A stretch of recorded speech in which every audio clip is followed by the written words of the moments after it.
¿Sabías que los socialistas en el pasado eran férreos defensores del libre mercado? Y también de igual manera podríamos decir que los liberales clásicos eran férreos defensores del socialismo y estaban en contra del capitalismo. Si eres de los que creen que Roma cayó por culpa del socialismo, este video puede parecerte un poco extraño. Es comprensible, ya que se debe a la perspectiva convencional y predominante entre los libertarios.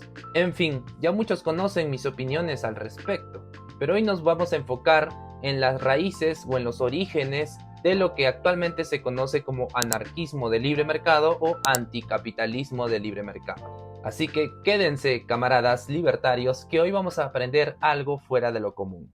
El elemento clave para entender el socialismo de libre mercado de esa época es la teoría del valor trabajo que comienza con Adam Smith, aunque aún de manera poco clara, y se consolida posteriormente con David Ricardo. Según Ricardo, el valor de una mercancía o la cantidad de cualquier otra mercancía por la que se intercambiará depende de la cantidad relativa del trabajo necesario para su producción y no de la mayor o menor compensación que se pague por ese trabajo. Es a partir de este principio que Ricardo sienta las bases para lo que podríamos llamar una economía socialista o una crítica a la economía política, como ocurrió años después con la publicación del Capital. Sin embargo, antes de eso, el más importante de los llamados socialistas ricardianos, Thomas Hodgkin, identificó que el problema de la separación entre el trabajo y su producto, y por lo tanto la explotación, no eran causados por el libre mercado o el laissez-faire, sino por el monopolio de los terratenientes y del capitalismo industrial. Como afirmaba Hodgkin, en la defensa del trabajo contra las reivindicaciones del capital, si todo tipo de trabajo fuera perfectamente libre, no habría dificultades en este punto, y los salarios del trabajo individual se ajustarían justamente según lo que el Dr. Smith llama la gran escala del mercado. Es importante señalar que Thomas Hodgkin no solamente fue un liberal clásico, sino que también fue uno de los primeros, si no el primero, en utilizar y acuñar el término capitalismo, pero no para defenderlo, sino para criticarlo. Así es, en sus inicios el liberalismo decimonónico era verdaderamente revolucionario, y al criticar al capitalismo se acercaba más genuinamente a los ideales del libre mercado. ¿Qué pasó entonces? ¿Por qué hoy tenemos anarquistas que defienden el capitalismo? ¿Por qué el liberalismo clásico cambió gradualmente hasta transformarse en una nueva forma de conservadurismo? Maurice Dobb, uno de los economistas marxistas más destacados, yo siempre digo qué vergüenza con los ANCAPs que algunos marxistas tienen que darles lecciones sobre el libre mercado.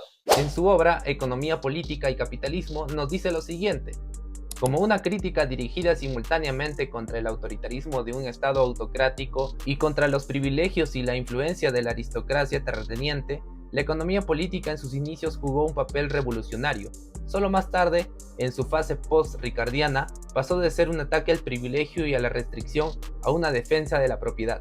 ¿Se acuerdan de Karl Menger, el que escribió Principios de Economía Política en 1871? Bien, es crucial mencionar que el subjetivismo desempeñó un papel importante en esta desviación antirrevolucionaria del liberalismo. Como señala también Maurice Dobb, a diferencia de la escuela clásica predominante en Inglaterra, estos economistas adoptaron las ideas de la escuela subjetivista continental, influenciada por la interpretación que Say hizo del pensamiento de Adam Smith. Este tema sobre la migración subjetivista es fundamental para explicar por qué los liberales y libertarios ahora son apologistas del capitalismo.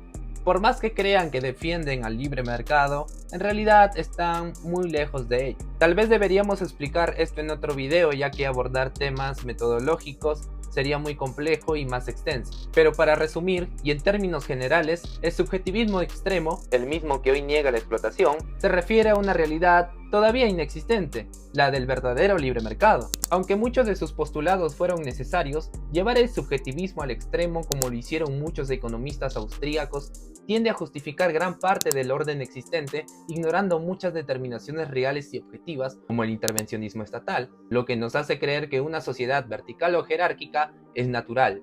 Kevin Carson, nuestro favorito, o bueno, mi favorito, nos recuerda, muy a su estilo, que el marginalismo, aunque criticable, fue necesario después de todo y no debe de rechazarse por completo. Su crítica detallada de la economía política clásica señalaba muchas áreas que necesitaban aclaraciones o una base filosófica más explícita, y la crítica marginalista, especialmente la de von Bauer, produjo innovaciones realmente valiosas que cualquier teoría laboral del valor viable debe incorporar. Así que el anarquismo de libre mercado, y no el mal llamado anarcocapitalismo, debe entenderse como esta síntesis entre la teoría del valor trabajo y la teoría del valor subjetivo. Aprovecho esta oportunidad para decir que muchos ANCAPs a veces se definen como anarquistas de libre mercado, lo cual es un error garrafal, ya que un verdadero anarquista de libre mercado es esencialmente un anticapitalista o un postcapitalista, por todo lo mencionado anteriormente. Espero que no se ignore como actualmente lo hacen muchos libertarios convencionales, ¿no? Y eso que aún no hemos hablado de otro grande como Benjamin Tucker, que se definía a sí mismo como socialista y al mismo tiempo defendía los principios del libre mercado desde una perspectiva individualista. Sin embargo, su individualismo no es una isla metodológica, como lo hacen muchas veces los libertarios austríacos o vulgares o subjetivistas. Pero eso también da para otro video más. Es importante señalar, como ya hemos demostrado y como señala Carson, nuestra propia versión del socialismo de libre mercado proviene de estos herederos de la doctrina armada del liberalismo clásico. Así que al fin y al cabo, este movimiento no debe de sorprender a muchos en realidad. Pero bueno, dime, ¿qué te pareció este video? Escríbeme tus opiniones en los comentarios y comparte también para que estas ideas se difundan, estarías ayudando un montón. Hasta luego.